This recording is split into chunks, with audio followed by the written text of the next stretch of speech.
ओम ऐं ह्रीं क्लीं चामुंडाई विच्चे। श्री दुर्गा सप्तशती एकादशो अध्याय। मैं भुवनेश्वरी देवी का ध्यान करता हूँ।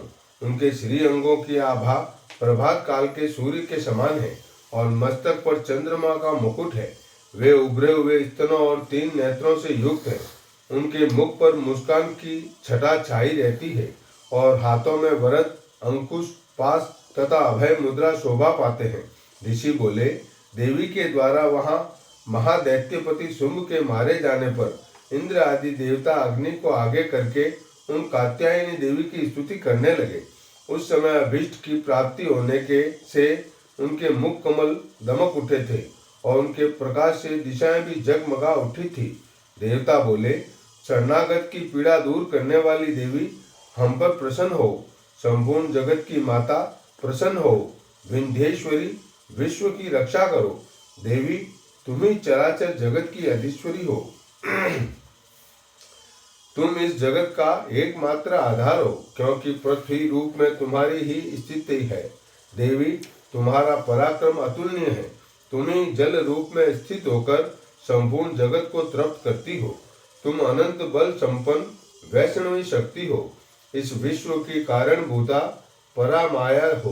देवी, तुमने इस समस्त जगत को मोहित कर रखा है। तुम ही प्रसन्न होने पर इस पृथ्वी पर मोक्ष की प्राप्ति कराती हो। देवी, संपूर्ण विद्याएं तुम्हारे ही भिन्न भिन्न रूप हैं। जगत में जितनी स्त्रियां हैं वे सब तुम्हारी ही मूर्तियां हैं। जगदम्बे, एकमात्र तुमने ही इस विश्व को व्याप्त कर रखा है। तुम्हारी स्तुति क्या हो सकती है? तुम तो स्तवन करने योग्य पदार्थों से परे एवं परावाणी हो। जब तुम सर्वस्वरूपा देवी स्वर्ग तथा मोक्ष प्रदान करने वाली हो, तब इसी रूप में तुम्हारी स्तुति हो गई। तुम्हारी स्तुति के लिए इससे अच्छी स्तुतियां और क्या हो सकती हैं? बुद्धि रूप से सब लोगों के हृदय में विराजमान रहने वाली तथा स्वर्ग एवं मोक्ष प्रदान करने वाली नारायणी देवी, तुम्हें नमस्कार है। कला, काष्ठा आदि के रूप से अवस्था परिवर्तन की ओर ले जाने वाली तथा विश्व का उपसंहार करने में समर्थ नारायणी, तुम्हें नमस्कार है। नारायणी, तुम सब प्रकार का मंगल प्रदान करने वाली मंगलमयी हो। कल्याणदायिनी शिवा हो। सब पुरुषार्थों को सिद्ध करने वाली शरणागत वत्सला, 3 नेत्रों वाली एवं गौरी हो। तुम्हें नमस्कार है। तुम सृष्टि पालन और संहार की शक्ति भूता सनातनी देवी, गुणों का आधार तथा सर्वगुण संपन्न हो। नारायणी, तुम्हें नमस्कार है। शरण में आए हुए दीनों एवं पीड़ितों की रक्षा में संलग्न रहने वाली तथा सबकी पीड़ा दूर करने वाली नारायणी देवी, तुम्हें नमस्कार है। नारायणी, तुम ब्राह्मणी का रूप धारण करके हंसों से जुते हुए विमान पर बैठती तथा कुश मिश्रित जल छिटकती रहती हो। तुम्हें नमस्कार है।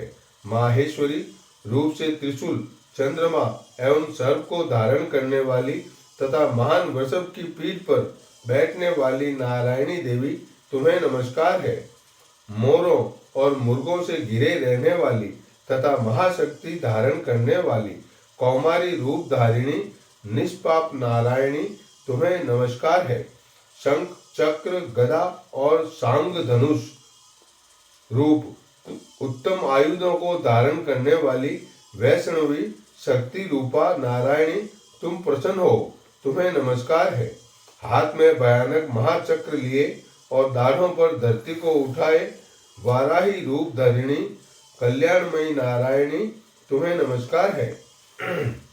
भयंकर नरसिंह रूप से दैत्यों के वध के लिए उद्योग करने वाली तथा त्रिभुवन की रक्षा में संलग्न रहने वाली नारायणी, तुम्हें नमस्कार है। मस्तक पर किरीट और हाथ में महावज्र धारण करने वाली, सहस्त्र नेत्रों के कारण उद्धित दिखाई देने वाली और वृत्रासुर के प्राणों का अपहरण करने वाली इंद्र की शक्ति रूपा नारायणी देवी, तुम्हें नमस्कार है। शिवदूती रूप से दैत्यों की महान सेना का संहार करने वाली, भयंकर रूप धारण कर तथा विकट गर्जना करने वाली नारायणी तुम्हें नमस्कार है। दाढ़ों के कारण विकराल मुख वाली, मुंड माला से विभूषित मुंड मर्दिनी चामुंडा रूपा नारायणी तुम्हें नमस्कार है। लक्ष्मी, लज्जा, महाविद्या, श्रद्धा, पुष्टि, स्वधा, ध्रुवा, महारात्रि तथा महा अविद्या रूपा नारायणी तुम्हें नमस्कार है।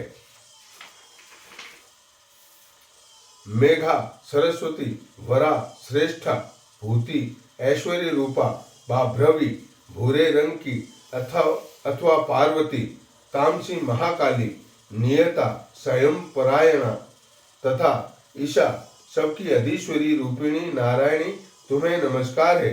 सर्व स्वरूपा, सर्वेश्वरी तथा सब प्रकार की शक्तियों से संपन्न दिव्य रूपा दुर्गा देवी, सब भयों से हमारी रक्षा करो, तुम्हें नमस्कार है। कात्यायनी, यह 3 लोचनों से विभूषित तुम्हारा सौम्य मुख सब प्रकार के भयों से हमारी रक्षा करे, तुम्हें नमस्कार है। भद्रकाली, ज्वालाओं के कारण विकराल प्रतीत होने वाली, अत्यंत भयंकर और समस्त असुरों का संहार करने वाला तुम्हारा त्रिशूल भय से हमें बचाए, तुम्हें नमस्कार है। देवी, जो अपनी ध्वनि से संपूर्ण जगत को व्याप्त करके दैत्यों के तेज नष्ट किए देता है, वह तुम्हारा घंटा हम लोगों की पापों से उसी प्रकार रक्षा करे जैसे माता अपने पुत्रों की बुरे कर्मों से रक्षा करती है। चंडिके, तुम्हारे हाथों में सुशोभित खड्ग जो असुरों के रक्त और चर्बी से सना हुआ है, वह हमारा मंगल करे, हम तुम्हें नमस्कार करते हैं। देवी, तुम प्रसन्न होने पर सब रोगों को नष्ट कर देती हो और कुपित होने पर मनोवांछी सभी कामनाओं का नाश कर देती हो। जो लोग तुम्हारी शरण में जा चुके हैं उन पर विपत्ति तो आती ही नहीं। तुम्हारी शरण में आए हुए मनुष्य दूसरों को शरण देने वाले हो जाते हैं।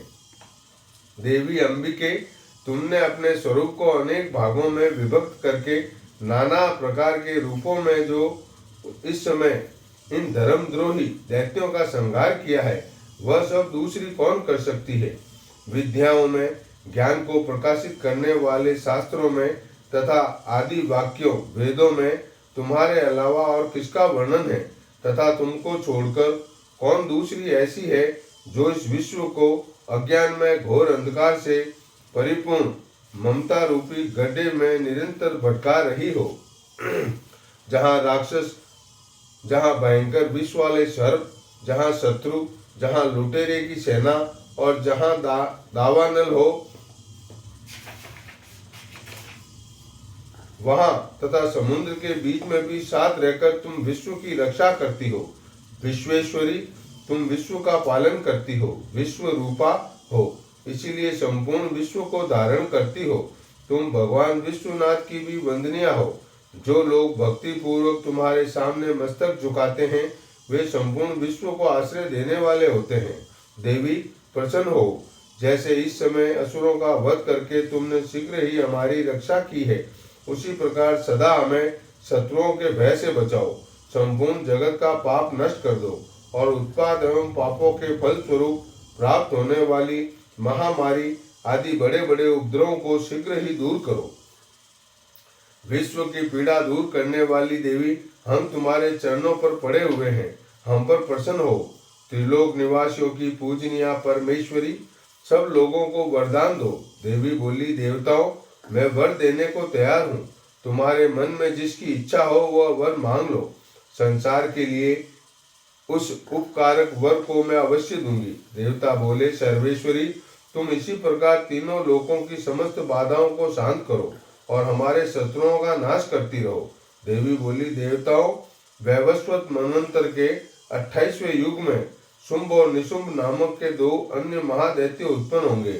तब मैं नंद गोप के घर में उनकी पत्नी यशोदा के गर्भ से अवतीर्ण हो विंध्याचल में जाकर रहूंगी और उन दोनों असुरों का नाश करूंगी। फिर अत्यंत भयंकर रूप से पृथ्वी पर अवतार लेकर मैं वैप्रचित नाम वाले दानवों का वध करूंगी। उन भयंकर महादैत्यों को भक्षण करते समय मेरे दांत अनार के फूल की भांति लाल हो जाएंगे। तब स्वर्ग में देवता, मृत्युलोक में मनुष्य सदा मेरी स्तुति करते हुए मुझे रक्त दंतिका कहेंगे। फिर जब पृथ्वी पर 100 वर्षों के लिए वर्षा रुक जाएगी और पानी का अभाव हो जाएगा, उस समय मुनियों के स्तवन करने पर मैं पृथ्वी पर अयोनिजा रूप में प्रकट होंगी और 100 नेत्रों से मुनियों को देखूंगी। अतः मनुष्य शताक्षी इस नाम से मेरा गायन करेंगे। देवताओं, इस समय में मैं अपने शरीर से उत्पन्न हुए शाकों द्वारा समस्त संसार का भरण पोषण करूंगी। जब तक वर्षा नहीं होगी तब तक वे शाक ही सबके प्राणों की रक्षा करेंगे। ऐसा करने के कारण पृथ्वी पर शाकंभरी के नाम से मेरी ख्याति होगी। उसी अवतार में मैं दुर्गम नामक महादैत्य का वध भी करूंगी। इससे मेरा नाम दुर्गा देवी के रूप में प्रसिद्ध होगा। फिर जब मैं भीम रूप धारण करके मुनियों की रक्षा के लिए हिमालय पर रहने वाले राक्षसों का भक्षण करूंगी, उस समय सब मुनि भक्ति से नतमस्तक होकर मेरी स्तुति करेंगे। तब मेरा नाम भीमा देवी के रूप में विख्यात होगा। जब अरुण नामक दैत्य तीनों लोकों में भारी उपद्रव मचाएगा, तब मैं तीनों लोकों का हित करने के लिए 6 पैरों वाले असंख्य भ्रमरों का रूप धारण करके उस महादैत्य का वध करूंगी। उस समय सब लोग भ्रामरी के नाम से चारों ओर मेरी स्तुति करेंगे। इस प्रकार जब जब संसार में दानवों के द्वारा बाधा उपस्थित होगी, तब तब अवतार लेकर मैं शत्रुओं का नाश करूंगी। श्री मार्कंडेय पुराण में सर्वाणिक मनवंतर की कथा के अंतर्गत देवी महात्म्य में देवी स्तुति नामक 11वां अध्याय पूरा हुआ। ओम ऐं ह्रीं क्लीं चामुंडायै विच्चे